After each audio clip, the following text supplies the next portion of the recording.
Video பார்க்குற எல்லாருக்கும் வணக்கம் நண்பா. இது உங்கள் ரெஸ்லிங் கிங் தமிழ். நான் உங்கள் ரகுமான். நாளைக்கு நடக்க போகிற மண்டே நைட்ரா பெரிய சர்ப்ரைஸாக இருக்க போகுது அப்படிங்கிற மாதிரி நம்ம ஆல்ரெடி பார்த்தோம். இப்போ ஃபைனல் ப்ரிடிக்ஷனை பற்றி பார்க்க போகிறோம். இதை தவிர்த்து இன்றைக்கான செய்தி கண்டிப்பாக உங்களுக்கு பிடிச்ச மாதிரி இருக்கும். சரி வாங்க செய்திக்குள்ளே போகலாம். மறக்காமல் சேனலுக்கு ஃபஸ்ட் டைம் இருக்கவங்க சப்ஸ்கிரைப் பண்ணிக்கோங்க. பெல் ஐக்கனுக்கு பண்ணி மூலிமா தினமும் போடுற ரெஸ்லிங் செய்திகளை தமிழில் தெரிஞ்சுக்கோங்க. நாளைக்கான மண்டே நைட்ரா ஒவ்வொன்றையும் பார்த்தீங்கன்னா WWE வந்து பார்த்து செதுக்கி இருக்கிறாங்க அப்படிங்கிற மாதிரி சொல்லப்பட்டிருக்குது. ஆனால் இன்னும் நடக்கலையே. ஒருவேளை நல்லா இல்லாமல் போய் என்ன நீங்கள் திட்ட கூட செய்யலாம். பட் இருந்தாலும் எனக்கு கிடைச்ச செய்தியை நான் கண்டிப்பாக சொல்லி தான் ஆகணும். ஏன்னா 100% சொன்னது எதுவுமே நடக்கும் அப்படின்னு சொல்ல முடியாது. சிலது விட்டு போகலாம், சிலது கண்டிப்பாக நடக்கலாம். அப்படி இப்போ நமக்கு ஃபைனல் ப்ரிடிக்ஷனாக கிடச்சிருக்கிற செய்திகளை பற்றி பார்க்கலாம். நாளைக்கு நடக்க போகிற மண்டே நைட்டாக பார்த்தீங்கன்னா ஸ்டார்டிங் திங்ஸ் கூட சேர்ந்து அவங்க ஒரு பெரிய கொலாப் பண்ண போகிறாங்க. ஸோ ஸ்ட்ரேஞ்சர் திங்ஸோடைய அந்த மூவியோடைய ஒரு நெக்ஸ்ட் லெவல் ப்ரொமோஷனுக்காக தான் இருக்க போகுது. ஸோ ஸ்ட்ரேஞ்சர் திங்ஸ் ப்ரொமோஷனுக்காக மட்டும் இல்லாமல் இது இந்த வருஷத்துடைய முதல் ட்ரா அண்ட் நெட்ஃப்ளிக்ஸோடைய செகண்ட் இயர் அனிவர்சரி அப்படிங்கிறதுனால கிறிஸ் ஜெரிகோவை டெபியூட் பண்ண வைக்க போகிறாங்க அப்படிங்கிற மாதிரி சொல்லப்பட்டிருக்குது. கிறிஸ் ஜெரிகோ WWE விட்டு போய் கிட்டத்தட்ட ஒரு 8 வருஷத்துக்கு மேலே ஆச்சு. 8 வருஷமாக நான் ரெஸ்லிங் கான்டாக்டில் தான் WWE இருக்கிறாரு. WWE பக்கமே வரல. இப்போது AEW பிரச்சனை ஏற்பட்டு AEW விட்டு வெளியே வந்துட்டார். அவருடைய கடைசி ரிட்டையர்மெண்ட் பயணம் வந்து ரிட்டையர்மெண்ட் ஸ்கூலில் தான் இருக்கணும் அப்படின்னு நினச்சிருக்கிறாரு. ரிட்டையர்மெண்ட் ஸ்கூல்னு சொல்லிட்டு நான் எதை சொல்கிறேன்னு உங்களுக்கு புரிஞ்சிருக்கும். WWE தான் சொல்கிறேன். ஸோ WWE பக்கம் வரப்போகிறாரு. கான்ட்ராக்டும் சைன் பண்ணிட்டாரு. மேபி இது வந்து ராயல் ரம்பில் இருக்கும் அப்படிங்கிற மாதிரி பெரிய லெவலில் எதிர்பார்த்தேன். ஏன்னா ராயல் ரம்போ அப்படிங்கனாலே ஒரு சர்ப்ரைஸ் ரிட்டர்ன்ஸ் தானே. ஆனால் WWE பார்த்தீங்கன்னா கிறிஸ் ஜெரிகோவை இப்போ நடக்க போகிற மண்டே நைட்ராக்கே ரிட்டர்ன் ஆக்க வைக்க போகிறாங்க அப்படிங்கிற செய்தி கிடச்சிருக்குது. மேபி கிறிஸ் ஜெரிகோவை ஒரு சர்ப்ரைஸ் மூமெண்ட்டாக ரிட்டன் ஆக்கவும் வைக்கலாம், அல்லது ஏதாவது ஒரு பிளான் சேஞ்சிங்காகவும் கொண்டு வரதுக்கு வாய்ப்பு இருக்குது. பிளான் சேஞ்சிங்னா ஏதாவது ஒரு மேட்ச்சில் இன்டர்ஃபே ஆகி அதில் ஏதாவது ஒரு ரெஸ்லருக்கு ஹெல்ப் பண்ணுற மாதிரி கூட வரதுக்கு வாய்ப்பு இருக்குது. சமீபத்தில் ஒரு போஸ்டர் பார்த்தேன். இது மேபி நடந்தால் எப்படி இருக்கும் அப்படிங்கிறத நீங்கள் சொல்லுங்கள். அதாவது நம்ம கிறிஸ் ஜெரிகோ ரிட்டன் ஆகிறது மட்டும் இல்லாமல் விஷன் டீமில் அடுத்த நபராக ஜாயின் பண்ணி விஷன் டீமில் இருக்கிற பிரான் பிரேக்கரை ஹெவி வெயிட் சாம்பியன் ஆக்கிறதுக்காக ஹெல்ப் பண்ண விதமாக அவர் வந்தால் எப்படி இருக்கும் நினச்சி பார்க்கறதுக்கும் கேட்கறதுக்குமே வித்தியாசமாக இருக்குல்ல. பட் ஆனால் அப்படி ஒருவேளை நடந்ததுன்னா கண்டிப்பாக சொல்கிறேன், ஜஸ்டிஸ் மிராக்கிள். அது ஒரு மிராக்கலான ஒரு விஷயமா இருக்கும். பட் ஆனால் இது முழுக்க செய்தி தான். நடந்தால் எப்படி இருக்கும் அப்படின்னு சொல்லிட்டு அவங்கள்ட்ட கேட்குறேன். ஸோ நீங்கள் கமெண்ட் பண்ணுங்கள் நடந்தால் எப்படி இருக்கும் அப்படின்னு. சரிங்களா? என்னை பொறுத்த வரைக்கும் நடக்க வாய்ப்பு இல்லை. பட் ஆனால் நடந்தால் எப்படி இருக்கும். சரி, கிறிஸ் ஜெரிகோ ஒருவேளை ரிட்டர்ன் ஆகும்போது அவருடைய ஸ்டோரி எப்படி இருக்கும் அப்படிங்கிறதையும் கொஞ்சம் கெஸ் பண்ணி சொல்லுங்கள் பார்ப்போம். இது ரீசெண்ட்லி செய்தி தான். அதாவது AJ Lee இந்த வாரம் நடக்க போகிற மண்டே நைட்ராக்கு வர போகிறாங்களாம். AJ Lee கடைசியாக எப்போ பங்கேற்றிருப்பாங்க ஞாபகம் இருக்குதா? எஸ், வார் கேமில் பங்கேற்றிருப்பாங்க. அதுக்கப்புறமா ஆளை காணோம். கிறிஸ்மஸும் முடிஞ்சிடுச்சு. AJ Lee WWE ஃபுல் டைமெல்லாம் கான்ட்ராக்ட் சைன் பண்ணலை, பார்ட் டைமாக தான் கான்ட்ராக்ட் சைனிங் பண்ணியிருக்காங்க. ஸோ அதனால் நினச்ச நேரம் அவங்க வரலாம், கூப்பிட்ட நேரம் வருவாங்க. அந்த வகையில் நமக்கு கிடச்சிருக்க செய்திப்படி இந்த வாரம் நடக்க போகிற மண்டே நைட்ராக்கு பெக்கி லீச் வருவாங்க அப்படிங்கிற மாதிரி சொல்லப்பட்டிருக்குது. அதாவது ஒரு விஷயம் இருக்குது. நான் பேச்சு வாக்கில் பெக்கி லீச்னு சொல்லிட்டோம்ல, AJ Lee. அதாவது ஒரு விஷயம் இருக்குது காய்ஸ். AJ Lee ரிட்டர்ன் ஆகிறாங்கன்னா அதுக்கான ஸ்டோரிக்கான ஒரு எண்டிங்காக தான் இருக்கும். இப்போ எக்ஸாம்பிளுக்கு சொல்லணும்னா CM Punk மேட்ச்சில் எக்கச்சக்க விஷன் மெம்பர்ஸ் வந்து குடஞ்சல் கொடுத்தாங்கன்னா அதில் AJ Lee ரிட்டர்ன் ஆக வாய்ப்பு இருக்குது. அப்படி இல்லை அப்படின்னா இன்னொரு வகையிலையும் அவங்க ரிட்டர்ன் ஆக வாய்ப்பு இருக்குது. மேக்ஸ் டூர்பிக்கும் பெக்கி லீச்சுக்கும் உமன்ஸுக்கான இன்டர் கான்டினென்டல் சாம்பியன்ஷிப் நடக்க போகுது. இதுக்கு முன்னாடி பெக்கி லீச்சுக்கும் மேக்ஸ் டூர்பிக்கும் உமன்ஸ் இன்டர் கான்டினென்டல் சாம்பியன்ஷிப் நடக்கும்போது இடையில AJ Lee வந்ததுனால தான் டெஸ்ட்ராஷனில் பெக்கி லீச் தோற்று போனாங்க. மேக்ஸ் டூர்பி நியூ இன்டர் கான்டினென்டல் சாம்பியன்ஷிப்பாக அன்றைக்கி வின் பண்ணியிருப்பாங்க. ஒருவேளை மீண்டும் இதே மேட்ச்சில் சேம் அதில் எப்படி அவங்க ரிட்டர்ன் ஆகி மேக்ஸ் டூர்பியை வின் பண்ண வச்சாங்களோ சேம் அதே போல் வரதுக்கு வாய்ப்புகள் இருக்குது. காய்ஸ், AJ Lee ரிட்டன் ஆக வாய்ப்பு இருக்குது அப்படின்னு சொல்லணும்னால தான் அவங்களோட ரிட்டன் மேபி ஃபஸ்ட்டு நான் சொன்னோம்ல அதில் இருக்கும், அல்லது இது இருக்குன்னு எதிர்பார்க்கலாம். AJ Leeக்கும் பெக்கி லீச்சுக்குமான ஸ்டோரியை WWE பற்றினா எனக்கு தெரிஞ்சு ரஸ்ஸல்மேனியா வரைக்கும் சவுமுட்டாய் மாதிரி இழுத்துக்கிட்டே தான் போவாங்க போல இருக்குது. இப்போ நடத்துகிற மாதிரி எனக்கு தெரியல. ஒருவேளை AJ Lee ரிட்டன் ஆனால் இதுதான் நடக்க வாய்ப்பு இருக்குது. அப்புறம் ப்ராக் லெஸ்னரை எதிர்பார்க்கலான்னு சொல்லிக்கிட்டே இருக்கிறாங்க. ஆனால் நான் வந்து இந்த வாரம் மண்டே நைட்டெல்லாம் எக்கச்சக்க ரிட்டர்ன்ஸோடைய பேரை கேட்கும்போது ப்ராக் வருவாரோ அப்படிங்கிற டவுட் எனக்கு அடிபடுதுங்க. கொஞ்ச நாள் முன்னாடி இவ்வளோ நாள் நமக்கு வந்து செய்தி என்னென்னா ப்ராக் லெஸ்னர் இந்த வாரம் நடக்க போகிற மண்டே நைட்ராக வரப்போகிறாரு, நியூ இயருடைய ஃபஸ்ட் எடிஷன் மண்டே நைட்ராக வருவார், ராயல் ரம்பவை பற்றி சொல்லுவார் அப்படிங்கிற மாதிரி எதிர்பார்த்தோம். ஆனால் இப்போ நடக்கதை வச்சு பார்த்தா ப்ராக் லெஸ்னர் வருவாரா அப்படிங்கிறது என்ன பொறுத்த வரைக்கும் கேள்விக்குறி தான். ஆனால் நியூஸ் என்ன சொல்லுதுன்னா வருவார் அப்படின்னு. நான் ஒரு பர்சனல் ப்ரொடியூசராக ஒரு என்னுடைய தனி கருத்தாக என்ன சொல்கிறேன்னா வருவாரோ அப்படிங்கிறது டவுட்டு தான் அப்படின்னு தான் சொல்லுவேன். அதுக்கு காரணம் எக்கச்சக்க ரிட்டர்ன்ஸ் இந்த வாரம் மண்டே நைட்ரால் இருக்குதுன்னு சொல்கிறாங்க. எல்லா ரிட்டர்னையும் ஒரே நேரத்தில் கொடுத்துட்டா அதற்கு எதிர்பார்க்குற ரிட்டர்ன்ஸ் இருக்காது.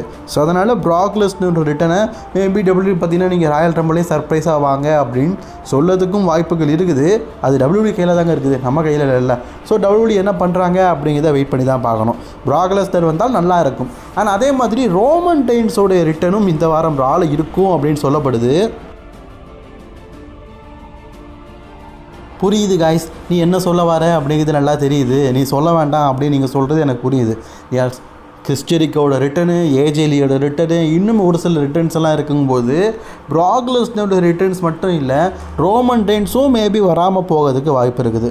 ஆனால் நான் இப்போ ஒரு விஷயம் சொல்கிறேன் காய்ஸ், டபிள்யூடபிள்யூ பார்த்தீங்கன்னா ஒரு கரெக்டாக ஒரு மந்த்துக்கு முன்னாடி நவம்பர் அந்த எண்டிங் வீக்கில் வார் கேமுக்கான ஸ்டோரியை டெவலப் பண்ணும்போது ப்ராக் லெஸ்னரையும் ரோமன் ரெயின்ஸையும் ஒரே வீக்கில் தான் ரிட்டர்ன் ஆக வச்சாங்க. அதில் ஜான்சனா வந்து இன்டர் கான்டினென்டல் சாம்பியன்ஷிப் வின் பண்ணியிருக்காரு. அதுக்கும் மேலே சொல்லணும்னா ஜான்சனாவை வந்து அவருடைய லாஸ்ட் மேட்ச் விளையாடிருப்பார். மேக்ஸ் டூர்பி இன்டர் கான்டினென்டல் சாம்பியன்ஷிப் வின் பண்ணியிருப்பாங்க. இப்படி எக்கச்சக்க மூமெண்ட் அந்த ஒரே நாளில் தான் நடந்துச்சு. அதே மாதிரி இந்த மண்டே நைட்ரால் எக்கச்சக்க மூமெண்ட் ஒரே நாளில் நடக்க வாய்ப்புகள் இருக்குது.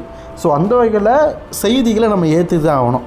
ரோமன் ரெயின்ஸ் இந்த வாரம் மண்டே நைட்ராக வரதுக்கு வாய்ப்பு இருக்குது காய்ஸ். அப்புறம் நீங்கள் சண்டைக்கு வரக்கூடாது, என்ன ப்ரோ ரா முடிஞ்சதுக்கப்புறமா ரோமன் ரெயின்ஸ் வரலேன்னு. ரோமன் வருவார் அப்படிங்கிற மாதிரி செய்திகள் இருக்குது.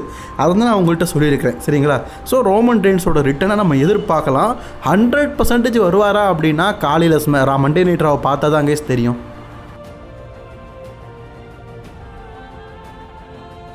அடுத்து ஒரு முக்கியமான ரெஸ்லர் ஹிண்டிங் ஒன்று கொடுத்துருக்காரு.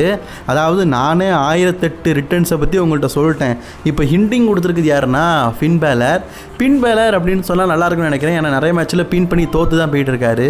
அவர் வந்து சும்மா இல்லாமல் சமீபத்தில் பார்த்தீங்கன்னா நான் வந்து சிங்கிள் கெரியர் ஆரம்பிக்க போகிறேன், என் டீமில் எல்லாருமே இன்ஜுரி ஆகிட்டு அப்படிங்கிறத சொல்லியிருப்பார். அது மட்டும் இல்லாமல் தன்னுடைய சோஷியல் மீடியாவில் இந்த வாரம் மண்டே நைட்ராக்கான ஒரு அஃபிஷியல் போஸ்டரை ரிலீஸ் பண்ணியிருக்காரு. அந்த போஸ்டரை பார்த்த உடனே எனக்கு டவுட் ஆகிட்டு, நீங்களே பாருங்கள். ஒரு பக்கம் ஃபின் பேலர் அண்ட் ரிங்குக்கு கீழே அவர் கையை வச்சுருக்காரு. ஆப்போசிட்டில் ரிங்கோடைய இன்னொரு டைரக்ஷனில் அவருடைய டீமன் ஃபின் பேலர் இருக்கிற மாதிரி கொடுத்துருக்காரு. ஏன்னா நெட்ஃப்ளிக்ஸ் வந்து பார்த்திங்கன்னா டெலிகாஸ்ட் பண்ண ஸ்ட்ரேஞ்சர்ஸ் திங்ஸ் வேறு லெவலில் பட்டையை கிளப்பிட்டு இருக்குது. அதுவும் இந்த மாதிரி வேச்சு கிரகத்தை பற்றி தானே, அந்த ஏலியன்ஸ் மாதிரி. அது எப்படி சொல்கிறது, ஏலியன் சொல்கிறதா இல்லாட்ட அந்த செவருக்கு பின்னாடி உருவாக்கிட்டு இருக்க ஒரு கிருமி, இல்லை எப்படி சொல்கிறதுன்னு தெரில. ஸோ அந்த மாதிரி தான் இவர் வந்து ரிங்கை தொடுறாரு. ரிங்குக்கு கீழே இன்னொரு உலகம் இருக்குது, அதில் டீமன் ஃபின் பேலர் இருக்கார் அப்படிங்கிற மாதிரி காட்டுறாங்க. ஸோ டீமன் பேலரையும் எதிர்பார்க்கலாம் போல இருக்குது, செத் ரோலன்ஸையும் எதிர்பார்க்கலாம் அப்படிங்கிற மாதிரி சொல்லியிருக்கிறாங்க. எத்தனைப்பா அப்படின்னு நீங்கள் சொல்கிறது எனக்கு புரியுது. செத் ரோலன்ஸை ஏன் எதிர்பார்க்கலான்னா பிரான் பிரேக்கருக்கும் சிஎம் பங்குக்கும் மேட்ச் நடக்குதுல்ல, அதில் செத் ரோலன்ஸ் எதிர்பார்க்கலாம் அப்படிங்கிற மாதிரி சொல்லப்பட்டிருக்குது. ஏன்னா செத் ரோலன்ஸோட ஹெவிவெயிட் சாம்பியன்ஷிப்பு தான் சிஎம் பங்குகிட்ட இருக்குது. ஒருவேளை பிரான் பிரேக்கர் வெற்றி பெறக்கூடாது அப்படின்னு நினச்சாருன்னா செத் ரோலன்ஸ் வரதுக்கும் வாய்ப்புகள் இருக்குது அப்படிங்கிற மாதிரி சொல்லப்பட்டிருக்குது. அதான் சொல்கிறோம்ல, மொட்டை ரெஸ்லர்ஸோடைய ரிட்டனையும் இந்த மண்டே நைட்ரா நுனியில் கொண்டு வச்சுருக்கிறானுங்க. ஸோ யார் ரிட்டன் ஆக போகிறா அப்படிங்கிறது டவுட்டாக தான் இருக்குது. இது மட்டும் இல்லை காய்ஸ், இன்னும் இருக்குது. எல்ஏ நைட்டும் இந்த வாரம் ராக்கு வர போகிறாருன்னு சொல்லப்படுது. என்ன ப்ரோ, உனக்கு மனசாட்சியே இல்லையா? இவ்வளோ பேர் எப்படி ஒரே நாளில் வருவாங்க அப்படின்னு நீங்கள் கேட்குறது புரியுது. மேபி இந்த வீடியோவை கண்டிப்பாக நிறைய பேர் வந்து முடிஞ்சதுக்கப்புறமா பார்ப்பீங்க. அப்படி பார்க்குறவங்க எதெல்லாம் நடந்துச்சு எதெல்லாம் நடக்கலை அப்படிங்கிறத சொல்லுங்கள். எல்ஏ நைட்டோடைய பேரும் அடிபடுதுங்க ரிட்டன் ஆவார் அப்படின்னு சொல்லிட்டு. ஸோ அதான் நான் சொல்கிறோம்ல, எக்கச்சக்க பேர் வந்து ஒரே நாள் மண்டே நைட்டால் அடிபடுது. வழக்கமாக ஒரு ஆளை ஒருத்தர் ரிட்டனாக வச்சாலே அந்த மண்டே நைட்டர் நல்லாயிருக்கும். இப்போது இத்தனை பேர் ஒரே நேரத்தில் ரிட்டன் ஆகுறாங்க அப்படின்னு சொல்லும்போது எனக்கு டவுட்டாக தான் இருக்குது. மேபி ரிட்டன் ஆவாங்களா, இதெல்லாம் செய்திகளாக இருக்குமா, சும்மா புரளியாக இருக்குமான்னு. ஸோ பட் இருந்தாலும் அவங்களோட பேர் அடிபடுது. கண்டிப்பாக நான் அவங்கள்ட்ட சொல்லி ஆகணும். அந்த வகையில் சொல்கிறேன். அண்ட் நிக்கி பெல்லாவாக இருக்கட்டும், ஆல்பர்ட் டெல் ரியோவாக இருக்கட்டும், ப்ரீபெல்லா இருக்கட்டும், இன்னும் எக்கச்சக்க ரெஸ்லர்ஸ் பார்த்தீங்கன்னா டபிள்யூவில் கான்ட்ராக்ட் போட்டிருக்காங்க. அண்ட் பேஜ் இவங்கெல்லாம் கூட இந்த வாரம் மண்டே நைட் ராக்கு வருவாங்க அப்படிங்கிற மாதிரி சொல்லப்பட்டிருக்குது. ஏன்னா டபிள்யூவில் பேச்சுவார்த்தையின் மூலியமாக இவங்கெல்லாம் டபிள்யூவில் இருக்கிறாங்க. அப்போது மேபி ரிட்டர்ன்ஸ்க்கான ஹிண்டிங்காக கூட இருக்கலாம்ல. ஆல்பர்ட் ரியோ டபிள்யூவில் கான்ட்ராக்ட் சைன் போட்டாரான்னு கேட்டிங்கன்னா சமீபத்தில் ஆல்பர்ட் ரியோவே அப்படி தான் சொன்னார். நான் கான்ட்ராக்ட் போட்டுட்டேன், கூடிய சீக்கிரம் டபிள்யூக்கு வருவேன் அப்படிங்கிற மாதிரி சொல்லியிருந்தார். அண்ட் டாப் சிக்லர் நிக் நிமித் இருக்கார்ல, அவருடைய டிஎன்ஏ கான்ட்ராக்ட்டும் முடிஞ்சிருச்சு. அவரும் பார்த்தீங்கன்னா டபிள்யூவில் கான்ட்ராக்ட் சைன் பண்ணுவார் அப்படிங்கிற மாதிரி சொல்லப்பட்டிருக்குது. ஸோ இப்படி நம்ம ஜாக் ரைடரை வந்து ஸ்மாக்டவுனில் எதிர்பார்த்தோமோ அதே மாதிரி டாப் சிக்லரையும் எதிர்பார்க்கலாம். இப்படி எக்கச்சக்க ரிட்டர்ன்ஸ் ஒரே நேரத்தில் எதிர்பார்க்கப்படுது. நீங்கள் யாரை எதிர்பார்க்குறீங்க? யார் வருவார்னு நினைக்கிறீங்க? சொல்கிறதுக்கே வார்த்தை இல்லை பார்த்தீங்களா? உண்மையிலேயே அந்த லெவலுக்கு தான் டபிள்யூபிள்யூ பார்த்தீங்கன்னா இந்த வாரம் மண்டே நைட் ராவை ரெடி பண்ணி வச்சுருக்கிறாங்க.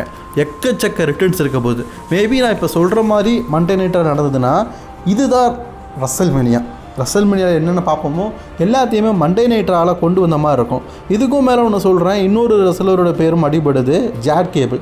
ஜாக் கேபிள் சமீபத்தில் உடம்பெல்லாம் ஏற்றி எக்ஸசைஸ்லாம் பண்ணி தன்னுடைய உடம்பை ஏற்றுற மாதிரி ஒரு வீடியோலாம் ரிலீஸ் பண்ணியிருப்பார். ஸோ ஜாக் கேபிள் இப்போ பர்ஃபெக்டாக பார்த்தீங்கன்னா ரெஸ்லிங் பண்ணதுக்கு ரெடியாக இருக்காது. ஸோ ஜாக் கேபிளையும் இந்த வருடம் நடக்க போகிற ஸ்மாக் ராவுடைய ஃபஸ்ட் வீக்கில் எதிர்பார்க்கலாம் அப்படிங்கிற மாதிரி சொல்லியிருக்கிறாங்க. எத்தனை ரிட்டர்ன்ஸ் பார்த்தீங்களா? சரி, மேபி சிலது நடக்காமலையும் போகலாம், சிலது நடக்கவும் செய்யலாம். இதை பற்றின உங்களோட கருத்துக்களை கமெண்ட் பண்ணிக்கோங்க. அண்ட் மோர் வீடியோஸ் பார்க்க சேனலை சப்ஸ்கிரைப் பண்ணிக்கோங்க.